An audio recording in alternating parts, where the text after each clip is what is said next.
Assalamualaikum warahmatullahi wabarakatuh. Kita hari ini akan bincangkan untuk bidang hadis yang kedua untuk tingkatan 5 iaitu tajuk 7 golongan yang mendapat naungan daripada Allah Subhanahu Wa Taala. Okey, bila kata petikan daripada hadis, maka kita kena baca hadis itu terlebih dahulu. Okey, hadis ini diriwayatkan oleh Abu Hurairah radhiyallahu anhu. An Abi Hurairah radhiyallahu anhu qala Rasulullah sallallahu alaihi wasallam sab'atun yuzilluhumullah fi zillihi yawma la zilla illa zilluhu al-imamul adil wa syabun nasha'a fi ibadati rabbih wa rajulun qalbuhu mu'allaqun fil masajid wa rajulani tahabba fillah اجتمعا عليه وتفرقا عليه ورجل طلبته امرأة ذات منصب وجمال فقال إني أخاف الله ورجل تصدق أخفى حتى لا تعلم شماله ما تنفق يمينه ورجل ذكر الله خاليا ففاضت عيناه صحيح البخاري. Okey, daripada petikan hadis ini menceritakan tentang tujuh golongan yang mendapat lindungan Allah Ta'ala. Okay, kita cuba gariskan. Ini tujuh. Ini tujuh golongan yang mendapat lindungan Allah di padang mahsyar yang pada hari yang tidak ada perlindungan kecuali perlindungan Allah SWT. Okey, siapakah golongan yang mendapat perlindungan itu? Okey, yang pertama, imam yang adil. Ini yang pertama. Wasyabun nasya'a fi ibadati rabbih, orang yang beribadah kerana Allah Ta'ala. Kemudian warajulun qalbuhu mu'allaqun fil masajid, orang yang hatinya terikat kepada masjid. Kemudian warajulani tahabba fillah ijtama'a alaihi wa tafarraqan alaihi, dua orang yang berkasih sayang kerana Allah Ta'ala, dia bertemu kerana Allah, dia berpisah pun kerana Allah. Kemudian yang keempat, warajulun talabathum ra'atun zatu mansib jamal faqala inni akhafullah. Okey, seseorang lelaki yang digoda oleh seorang perempuan cantik untuk melakukan maksiat, maka dia tak nak melakukannya kerana dia takutkan Allah Ta'ala. Okey, ini yang keempat. Kemudian seterusnya, seorang yang bersedekah secara sembunyi, dan yang ketujuh, seorang yang mengingati Allah sehingga menitiskan air matanya. Okey, kita tengok ya. Tujuh golongan ini, mereka ini adalah orang yang mendapat naungan Allah di padang mahsyar, yang mana kita sedia maklum ketika di padang mahsyar suasana yang sangat panas terik, yang mana Rasulullah menggambarkan suasana di padang mahsyar, matahari sangat dekat dengan kita, ibaratnya sejengkal saja daripada kepala kita. Dan digambarkan oleh Rasulullah SAW melalui hadis baginda suasana di padang mahsyar, terlalu panasnya suasana di situ, bila kita letak saja telur terus masak. Jadi orang yang tujuh golongan ini dinyatakan di dalam hadis, mereka ini akan mendapat teduhan arasy Allah di padang mahsyar. Okey, tadi kita dah sentuh berdasarkan hadis tu tujuh golongan mendapat naungan Allah, iaitu imam yang adil, orang yang hidupnya taat beribadah kepada Allah, seseorang yang hatinya terikat kepada masjid, orang yang bertemu dan juga berpisah kerana Allah. Seterusnya, orang yang diajak melakukan maksiat tetapi dia menolak kerana takut pada Allah, orang yang sembunyikan sedekahnya, dan orang yang mengingati Allah sehingga menitis air matanya. Okey, persoalannya, adakah kita termasuk dalam tujuh golongan ini? Moga-moga kita termasuk di dalam golongan ini yang mendapat naungan Allah di padang mahsyar. Okey, pemimpin yang adil. Pemimpin yang adil adalah pemimpin yang bertanggungjawab melaksanakan tugasnya, melaksanakan amanahnya berdasarkan kepada Al-Quran dan juga hadis. Okey, contohnya bila dia seorang pemimpin, dia kena menjaga kebajikan rakyat, pastikan pendidikannya mencukupi, ruang pekerjaannya mencukupi, kebajikan rakyat dijaga. Kemudian di samping itu dia juga mencegah kemungkaran yang ada di dalam negaranya. Okey, orang yang hidup taat beribadah kepada Allah, melakukan ibadah sama ada ibadah wajib memang wajib dijaga, dipelihara dan perbanyakkan ibadah sunat. Sama ada pada waktu siang ataupun pada waktu malam. Maknanya hidup je, qul inna solati wa nusuki wa mahyaya lillahi rabbil alamin. Maknanya hidup mati dia semuanya kerana Allah Ta'ala, melakukan ibadah wajib memang sangat dijaga, perbanyakkan ibadah sunat.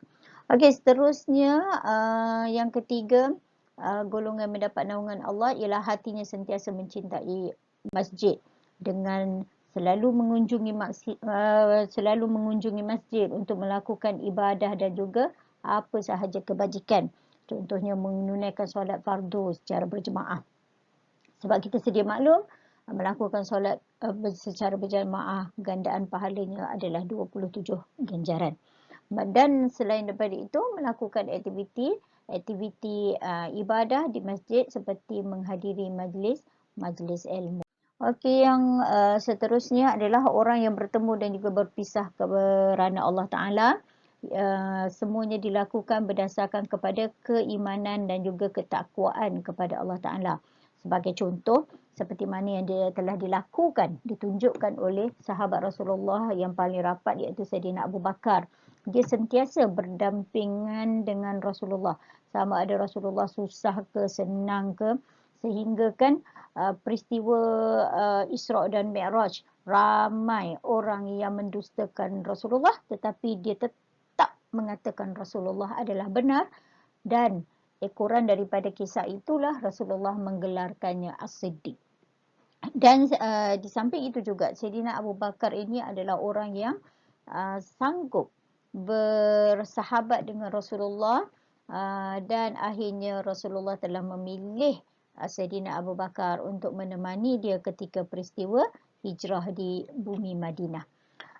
Contoh yang kedua, bertemu dan juga berpisah kerana Allah adalah persaudaraan di kalangan orang Muhajirin dan juga Ansar.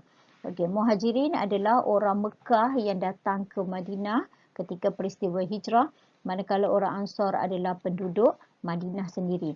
Jadi apabila orang Muhajirin datang ke Mekah sehelai sepinggang, tidak ada membawa harta apa-apa, maka Rasulullah telah menanamkan keimanan di dalam jiwa Muhajirin dan juga Ansar. Manakala penduduk Ansar yang menerima kedatangan Muhajirin, mereka menerima dengan penuh keikhlasan, maka dia sanggup memberikan apa sahaja yang dimiliki kepada saudaranya Muhajirin. Dan ada riwayat mengatakan ada sahabat-sahabat Ansar ini sanggup menceraikan isteri yang disayangi untuk diberikan kepada saudara Muhajirin mereka.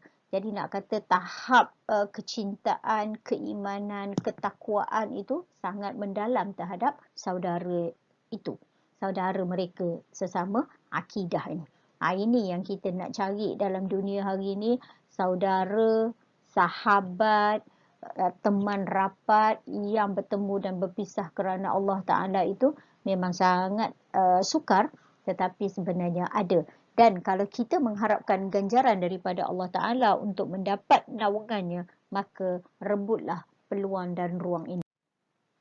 Okey, yang seterusnya. Seseorang yang benci melakukan maksiat kerana takut kepada Allah Ta'ala. Okey, maksud dia apa?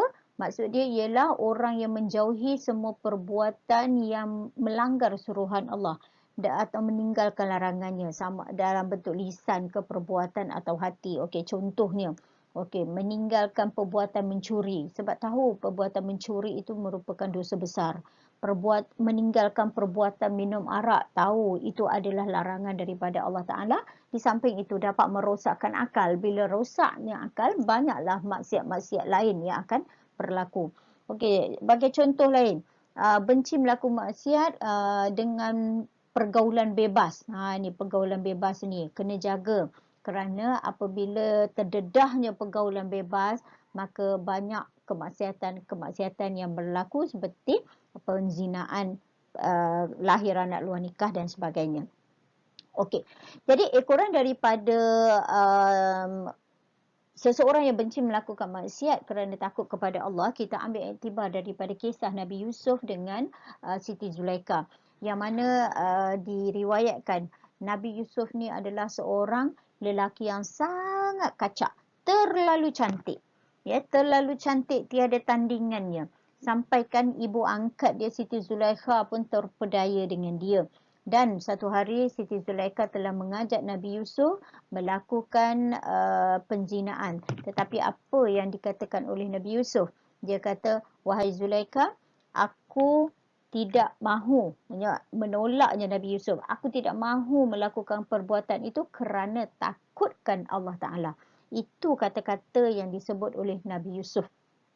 Jadi bila berdua-duaan antara lelaki dan perempuan, ketahuilah yang ketiga adalah syaitan. Tetapi kuatnya keimanan Nabi Yusuf kerana takutkan Allah Ta'ala, maka itulah jawapan dia kepada Siti Zulaikha. Ini iktibar yang patut kita ambil, contoh yang kita patut ambil untuk kita amalkan dalam kehidupan harian kita, dan kita kena ingat di mana sahaja kita berada.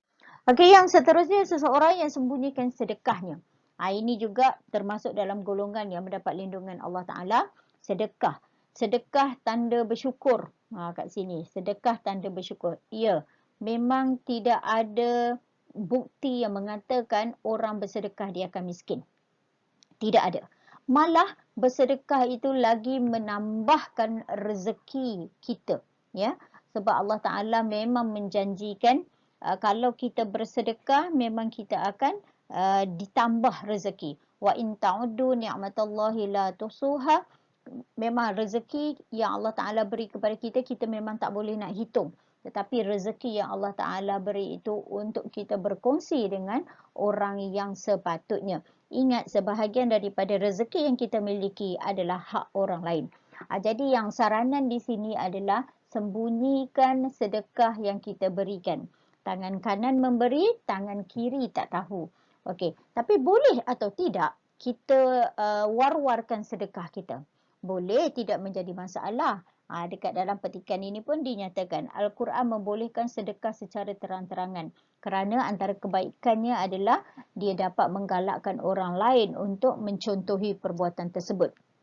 Tetapi merahsiakan sedekah pun tidak menjadi masalah, dan itu adalah yang dituntut. Tengok, tiga hal pusaka kebajikan, iaitu merahsiakan keluhan, merahsiakan musibah, merahsiakan sedekah. Itu adalah hadis yang diriwayatkan oleh Tabrani.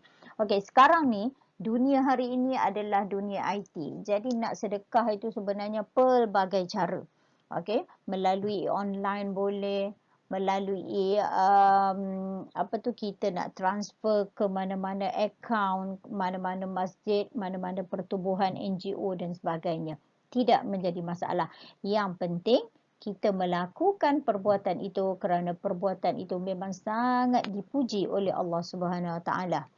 Okey, dan yang ketujuh, golongan yang sentiasa ingat Allah, ya, ingat Allah secara sendirian sehingga menitiskan air mata. Ingat Allah, ya, dia punya key dia kat sini adalah ingat Allah, iaitu zikir kepada Allah sehingga menitiskan air mata. Sama ada dia ingat Allah melalui hati atau lisan dengan penuh ikhlas dan takut kepadanya. Tidak ada sesiapa yang tidak melakukan dosa. Semua orang melakukan dosa, ya. Jadi kita memang sentiasa disuruh, disarankan untuk sentiasa beristighfar, memohon ampun dengan Allah Ta'ala terhadap dosa-dosa yang kita lakukan. Rasulullah diriwayatkan beristighfar setiap hari. Ada riwayat mengatakan 100 kali. Ada yang mengatakan 1000 kali. Maknanya Rasulullah yang maksum, yang dijanjikan syurga oleh Allah SWT pun melafazkan istighfar kepada Allah Ta'ala. Apatah lagi kita manusia biasa yang penuh dengan dosa, ya. Jadi sentiasalah kita memohon ampun dengan Allah Subhanahu Wa Taala supaya Allah Taala mengampunkan dosa-dosa yang telah kita lakukan daripada dulu sehingga kini. Okey, Dalam buku teks ada sudut spektrum ilmu, hadis yang diriwayatkan oleh Abu Hurairah, Rasulullah ada bersabda, maksudnya perbaharuilah imanmu. Baginda ditanya, bagaimana kami dapat memperbaharui iman kami? Baginda bersabda, perbanyakkanlah menyebut la ilaha illallah. Jadi nasihat itu kita ambil bersama, perbanyakkan zikir la ilaha illallah. Okey, kalau kita berbincangkan tentang bidang hadis, okey, kalau dalam dari sudut peperiksaan, kita kena ambil fokus berkenaan dengan teknik menjawab bidang hadis ya. Sebab ada subtopik dia tanya tentang pengajaran hadis. Bila kata pengajaran hadis, kita kena tahu dalam jawapan kita itu mesti kena ada P, I, H. Apa itu PIH? P itu adalah pendahuluan, I itu isi, H adalah huraian. Jadi di sini saya telah mewarnakan, kalau P pendahuluan saya warnakan dengan warna coklat. Manakala isi saya warnakan dengan pelbagai, tetapi selepas perkataan pendahuluan, kemudian ada kata hubung saya gunakan warna kuning, dan selepas kata hubung itu adalah huraian. Kita tengok satu ya. Baik, pengajaran hadis, pastikan pengajaran hadis itu mestilah mencakupi tajuk itu sahaja. Jangan beri jawapan luar daripada tajuk. Sebabnya dalam skema pemarkahan, kalau bagi luar daripada tajuk, tidak mendapat markah. Okey, disebabkan kita menceritakan tentang 7 golongan, jadi dia punya isi adalah berkisar tentang 7 golongan itu. Tapi apa kalau kita nak kembangkan pun boleh, tetapi mesti dia menjurus kepada 7 golongan itu. Okey, kita tengok yang pertama. Kita hendaklah berlaku adil, okey, dengan setiap tindakan, kerana ini kata hubung, sikap tersebut adalah suruhan Allah Ta'ala. Ini adalah huraian. Okey, ini adalah huraian. Yang kedua, kita hendaklah menjauhi. Kita hendaklah, ini adalah pendahuluan. Menjauhi perbuatan maksiat. Ini adalah isi. Agar ini adalah kata hubung. Selamat daripada kemungkaran Allah Ta'ala. Ini adalah huraian. Okey. Kemudian yang ketiga, kita hendaklah melazimi amalan zikrullah. Amalan zikrullah adalah isi supaya kata hubung jiwa menjadi tenang. Ini adalah huraian. Dan yang seterusnya, kita hendaklah berusaha mengimarahkan masjid, isi agar syiar Islam dapat ditegakkan. Ini adalah huraian. Jadi dekat sini kita kena sedia maklum, bila kata pengajaran pengajaran hadis, teknik menjawabnya kena ada pendahuluan, isi dan juga huraian. Okey, itu sahajalah untuk tajuk yang kita bincangkan untuk hari ini, iaitu 7 golongan yang mendapat arash Allah Ta'ala di Padang Mahsyar. Okey, siapakah orang-orangnya? Orang-orangnya adalah orang-orang yang satu, pemimpin yang adil. Yang kedua, pemuda yang hidupnya taat beribadah kepada Allah. Ketiga, orang yang hatinya sentiasa mencintai masjid. Yang keempat, 2 orang yang berkasih sayang, bertemu dan berpisah kerana Allah Ta'ala. Kelima, orang yang membenci perbuatan maksiat kerana takut kepada Allah. Yang keenam, orang yang menyembunyikan sedekahnya. Dan yang ketujuh, seseorang yang mengingati Allah sehingga menitiskan air matanya. Itu sahaja untuk tajuk ini. Assalamualaikum warahmatullahi wabarakatuh.